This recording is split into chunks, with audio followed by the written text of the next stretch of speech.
पाठ यानी कि 8वां पाठ पढ़ने वाले हैं। हमारे पाठ का नाम है विचित्र साक्षी। विचित्र साक्षी, विचित्र साक्षी का मतलब क्या होता है भाई? अनोखा गवाह। अनोखा गवाह, यह इसका नाम है विचित्र साक्षी के अनोखा गवाह। अयम पाठ है ओम प्रकाश ठाकुर विरचित कथाया संपादित है। अयम पाठ, यह जो पाठ है प्रस्तुत पाठ है ओम प्रकाश ठाकुर द्वारा रचित कथाया। इसके रचयिता कौन है? कौन है इसके रचयिता? ओम प्रकाश ठाकुर द्वारा रचित कथा से संपादित अंश है। यह कथा बंग साहित्यकार है, यानी कि बंग साहित्यकार कौन है? बंगाल के जो साहित्यकार है बंकिम चंद्र जी चटर्जी द्वारा रचित न्यायाधीश के रूप में प्रदत्त निर्णयों ऊपरी आधारित, उनके निर्णय के ऊपर ये आधारित कथा है। न्यायकर्ता सत्य असत्य निर्णयार्थम यदा कदा तादृशी नामे युक्ति नाम प्रयोग व कुर्वन्ति। न्यायकर्ता जो न्याय करने वाला होता है सत्य और असत्य का निर्णय लेने में यदा कदा, यदा यानी कि जब कभी भी ऐसी सूझबूझ का प्रयोग करता है तो उनके पास कई बार ऐसा प्रमाण नहीं होता, सबूत नहीं होता, उसके बिना भी न्याय सियात है। तो भाई जब हमारे पास कोई सबूत नहीं होगा तो न्याय कैसे हो? चाहिए ना कि जब कोर्ट में सबूत मांगते हैं कि ये सत्य है या असत्य है, ठीक है? तो यानी कि जहां पर सबूत नहीं हो तो वहां पर न्याय कैसे हो? अस्याम कथायाम अपि न्यायाधीशेन तथैव मार्ग आचरित है। अस्याम, यह जो कथा है, कथा भी न्यायाधीश के द्वारा वैसे ही मार्ग का आचरण करती है, ठीक है? अब देखिए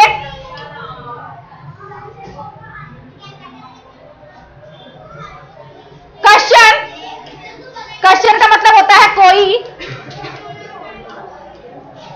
निर्धनों है, गरीब व्यक्ति भूरी परिश्रम में बहुत ज्यादा मेहनत करके किंचित कुछ वितम उपार्जितवान, यानी कि क्या कमाया भाई? उसने धन कमाया,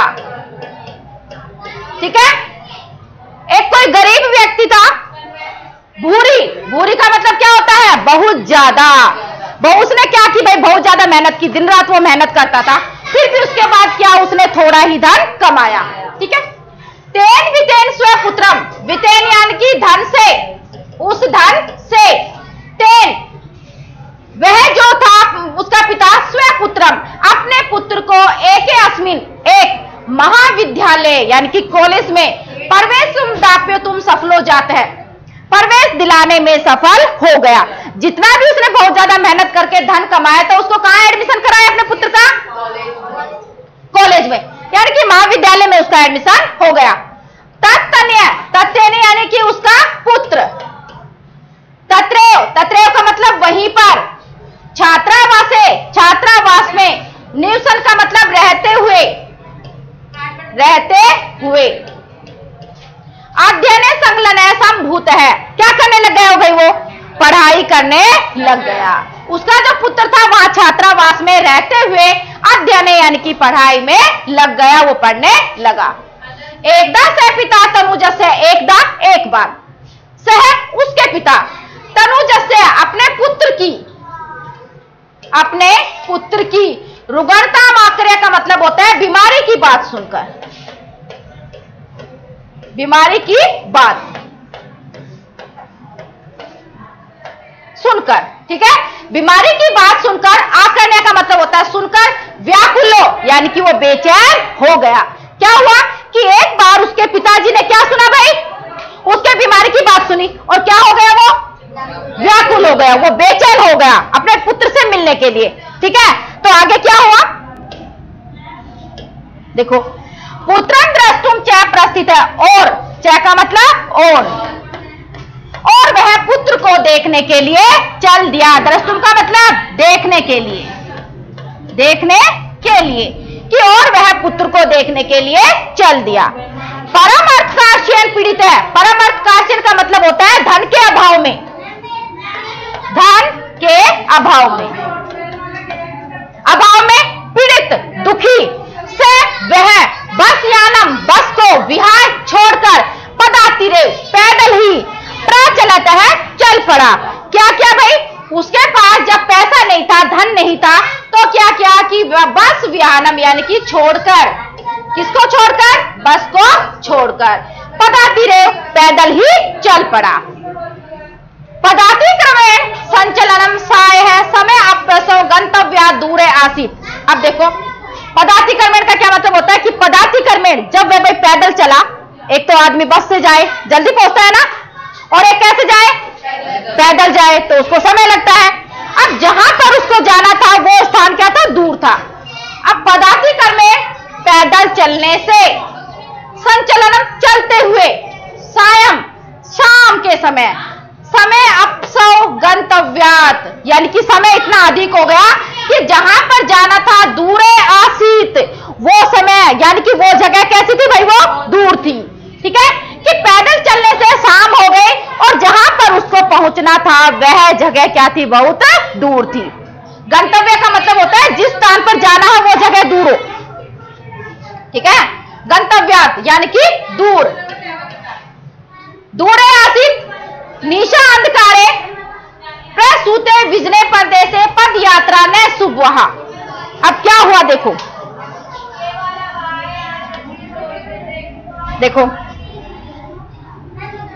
निशा अंधकारे, निशा अंधकार का मतलब रात्रि के समय, क्योंकि जब वो पैदल चला तो क्या हो गई भाई?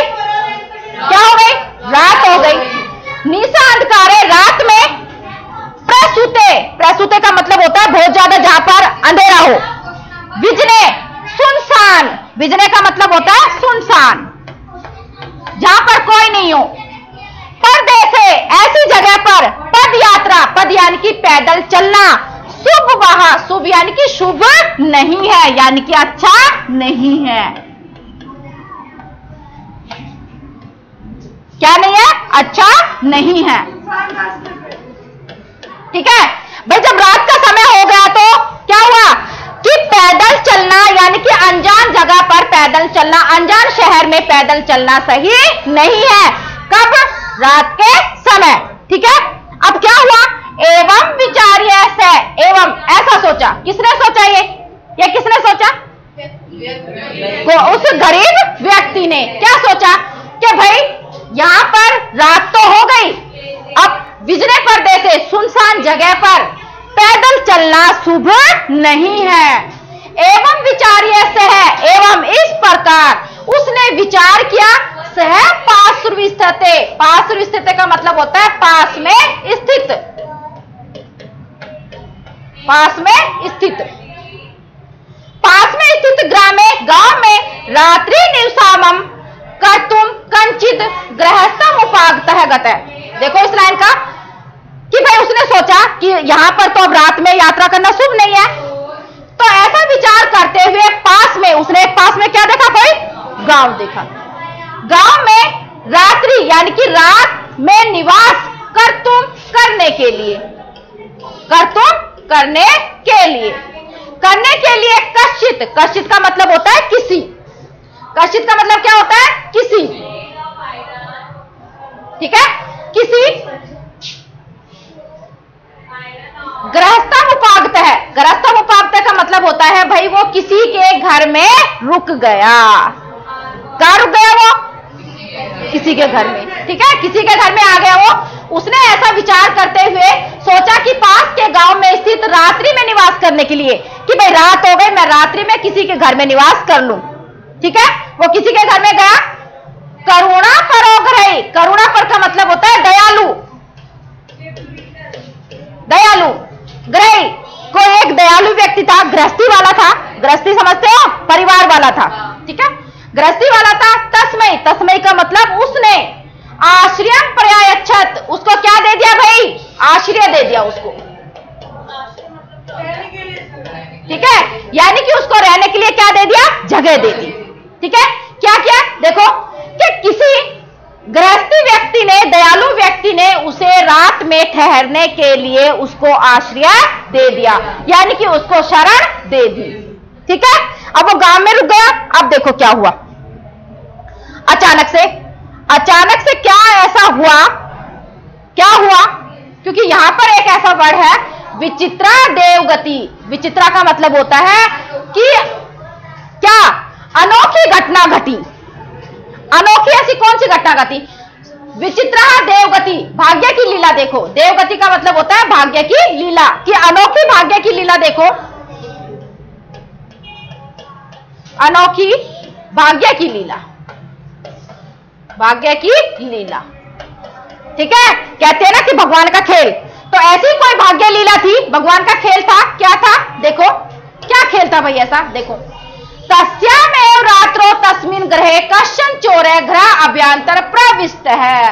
तस्यामेव, उसी घर में या उसी समय में, उसी समय में, रात्रो रात में, तस्मिन, तस्मिन का मतलब वह जो घर था, किसी के घर में रुका था ना वो, ग्रह घर में, कश्चन, कश्चन का मतलब कोई, चोर है चोर, गृह अभ्यंतर, उसके घर में चोर प्रवेश कर गया। कोई गृहस्थी था ना, कोई व्यक्ति था दयालु, उसने उसको क्या दिया भाई? शरण दे दी रात में रहने के लिए। लेकिन देखो कि अनोखी मतलब भाग्य की लीला देखो, क्या घटना घटी? विचित्र देवगति यानी कि भाग्य की लीला, कि तस्या में, उसी रात्रि में, उसी रात में ही, तस्मिन उस गृह घर में, कश्चन यानी कि कोई, चोरे घर अभ्यंतर, कोई चोर उस घर में घुस गया, प्रवेश कर गया। ठीक है, अब देखो क्या हुआ भाई? तत्र, तत्र यानी कि वहां, तत्र का मतलब होता है वहां। निहिताम एकाम, निहिताम का मतलब होता है रखी हुई, रखी हुई। मंजूसाम, मंजूसाम का मतलब होता है बॉक्स, जिसको हम बक्सा बोलते हैं। ठीक है, बक्सा, जिसको हम बक्सा बोलते हैं। ठीक है, जिसको हम संदूक बोलते हैं, हम भाषा में बोलते हैं ना संदूक या बक्सा। ठीक है, मंजूसा आदाय, आदाय का मतलब होता है लेकर, आदाय का मतलब क्या हो गया? लेकर। पलायित है, वो भाग गया। क्या भाग गया? कि वहां पर रखी हुई एक मंजूसा यानी कि बॉक्स को लेकर वो भाग गया। कौन भाग गया? चोर। चोर उस बॉक्स को लेकर भाग गया, यानी कि वो पलायन कर गया। कब? जब वो चोर था, सॉरी, जब वो अतिथि था, आया था ना उसके घर में रहने के लिए। अब देखो, चोरस्य पादे ध्वनि नाम पर बुद्धो अतिथि। चोरस्य, चोर के, यानी कि चोर की, चोर की, पाद ध्वनि नाम, पाद ध्वनि नाम का मतलब होता है पैरों की आवाज, पैरों की आवाज। सुनकर, ध्वनि का मतलब सुनकर, के चोर के पैरों की आवाज सुनकर प्रबुद्धो अतिथि, प्रबुद्धो तो अतिथि का मतलब होता है जाग जाना, प्रबुद्धे का मतलब होता है जागना। अतिथि, अतिथि यानी कि वो मेहमान, क्या क्या? वो जाग गया। किसके? चोरों की पैरों की आवाज सुनकर वह जो अतिथि था वो जाग गया। ठीक है, कौन जाग गया भाई? जो और क्या उसके घर में क्या घुस गया था? चोर। चोर घुस गया था, तो उसके पैरों की आवाज सुनकर वो अतिथि जाग गया। अब देखिए, चोरे संकया तम अंधावत है अघ्राणंच। चोरे संकया, चोर की शंका होने पर, चोर संकया का मतलब चोर की शंका होने पर, शक होने पर, शक होने पर। अब हमारे घर में कभी चोर घुस जाए तो पता लगता है कि अरे किसी की आवाज आ रही है, आवाज आ रही, लगता है ना कि आवाज आ रही है, शायद कोई होगा। ठीक है, शंका हुई ना हमें। तो यहां पर क्या हुआ? चोरे संकया तम अधावत, चोर की शंका के कारण, तम अधावत, उसके पीछे, धावत यानी कि दौड़ा, उसके पीछे दौड़ा। अघ्राणंच, घ्राणंच का मतलब होता है पकड़ लिया, और उसको पकड़ लिया, यानी कि चोर के पैरों की आवाज सुनकर वह अतिथि जाग गया, और चोर शंका होने के कारण उसके पीछे दौड़ा और उसे पकड़ लिया। ठीक है, अब उसके पकड़ने पर भाई क्या हुआ? देखो, एक विचित्र घटना घटी, एक और विचित्र घटना घटी। परम विचित्रम घटत, परंतु, परंतु विचित्र घटना घटी। ठीक है, विचित्र घटना घटी। अब भाई विचित्र घटना क्या घटी? देखो क्या घटी। चोरे एवं उच्चे क्रोशुतुम भारत है। चोर ही, चोर ही, एव का मतलब ही,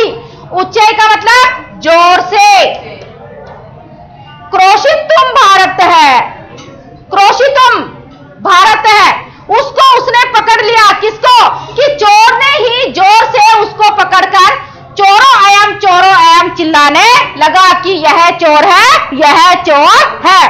अब जब अतिथि ने उसको पकड़ा तो चोर ने क्या किया उल्टा, कि उसको पकड़ लिया। जब वो उसके पीछे पीछे दौड़ा, ठीक है, चोर के पीछे कौन दौड़ा? अतिथि। अतिथि ने जैसे ही उसको पकड़ा तो भाग्य की लीला देखो, अनोखी घटना घटी, विचित्र घटना घटी कि चोर ही जोर जोर से चिल्लाने लगा कि यह चोर, यह चोर। इति तस्य तार सौरेण परबुद्धा ग्राम वासनी। इति ऐसा, तस्य उनकी, यानी कि उसके, तार सुरेण का मतलब होता है जोर से बोलने से, जोर से चिल्लाने से। परबुद्धा, परबुद्धा का मतलब जाग गए। परबुद्धा का मतलब क्या होता है? जाग गए। अब देखो भाई कौन जाग गए? देखो परबुद्धा यानी कि जाग गए, जाग गए, ठीक है, जाग गए। ग्रामवासिनी ही, गांव के लोग, कि चोरो एम कि यह चोर है, ऐसा सुनकर जो भी गांव के लोग थे वो जाग गए। स्वेग्रहात निष्क्रम्य, स्वेग्रहात अपने घर से, अपने घर से, निष्क्रम्य का मतलब होता है निकलकर, अपने घर से बाहर निकलकर, तत्र आगच्छन वहां आ गए, जहां पर किसको पकड़ा हुआ था? अतिथि ने चोर को, या चोर ने अतिथि को। वराकम अतिथि में है, वराकम का मतलब होता है बेचारे, बेचारे। अतिथि में उस अतिथि को ही चोर मतवा मानकर अभर्त्यसन, अभर्त्यसन का मतलब होता है कि उसको भला बुरा कहना, भला बुरा कहना या डांटना या धमकाना, ठीक है। अभर्त्यसन का मतलब होता है डांटना या धमकाना। यानी कि क्या हुआ कि गांव के लोग अपने घर से बाहर निकल आए और बेचारे अतिथि को ही चोर मानकर उसे भला बुरा कहने लगे, यानी कि उसको डांटने लगे। यद्यपि ग्रामस्य आरक्षी एवं चोर है आसीत, यद्यपि जबकि ग्रामस्य गांव का आरक्षी, आरक्षी बोलते हैं चौकीदार को, आरक्षी किसको बोलते हैं? चौकीदार। चौकीदार एक ही चोर है आसीत, भाई जो चौकीदार था वही क्या था? चोर था, ठीक है, कि जो चौकीदार था, गांव का जो चौकीदार था वही क्या था? चोर था। तत्क्षणमेव रक्षा पुरुषोत्तम अतिथि चोरो अयम, तत्क्षणमेव उसी समय, उसी समय। रक्षा पुरुष, रक्षा पुरुष का मतलब होता है पुलिस, पुलिस। तम, तम यानी कि उस अतिथि, अतिथि को चोरो अयम, चोर मानकर, प्रखाक्य यानी कि चोर मानकर समझकर, कारागृह प्रायश्चित्त है, कारागृह का मतलब होता है जेल में, प्रायश्चित्त है डाल दिया, डाल दिया। क्या हुआ? देखो इस लाइन को, कि यद्यपि गांव का जो आरक्षी यानी कि चौकीदार था वही चोर था, उसी समय रक्षा पुरुष पुलिस ने क्या किया? उस अतिथि को चोर समझकर कारागृह में डाल दिया, यानी कि उसको जेल में डाल दिया। प्राक्षेप का मतलब होता है डाल दिया, यानी कि, ठीक है, प्राक्षेपद यानी कि मतलब उसको मानकर, समझकर, ठीक है, समझकर। कहां डाल दिया? जेल में डाल दिया, ठीक है। देखो इस लाइन को, कि तस्य तार सुरेण परबुद्धा ग्राम वासनी स्वेग्रहात निष्क्रम्य तत्रः गच्छन्। क्या हुआ? कि उसके जोर से चिल्लाने की आवाज से गांव में जो रहने वाले लोग थे वो क्या हुआ? जाग गए, स्वेग्रहात, और अपने घर से कहां गए? वो निकलकर बाहर आ गए। तत्र गच्छन्, और बेचारे अतिथि को ही चोर मानकर वो भला बुरा कहने लगे, जबकि गांव का जो चौकीदार था वही क्या था? चोर था। उसी समय वहां पर रक्षा पुरुष आई, यानी कि पुलिस आई, पुलिस को बुलाया गया। तब उस अतिथि को चोर मानकर कारागृह प्रायश्चित है, यानी कि उसको कारागृह यानी कि जेल में डाल दिया। ठीक है, तो आज हमने इसका विचित्र साक्षी पाठ पढ़ा है। इसका सेकंड पार्ट हम कल पढ़ेंगे। इसके लिए धन्यवाद।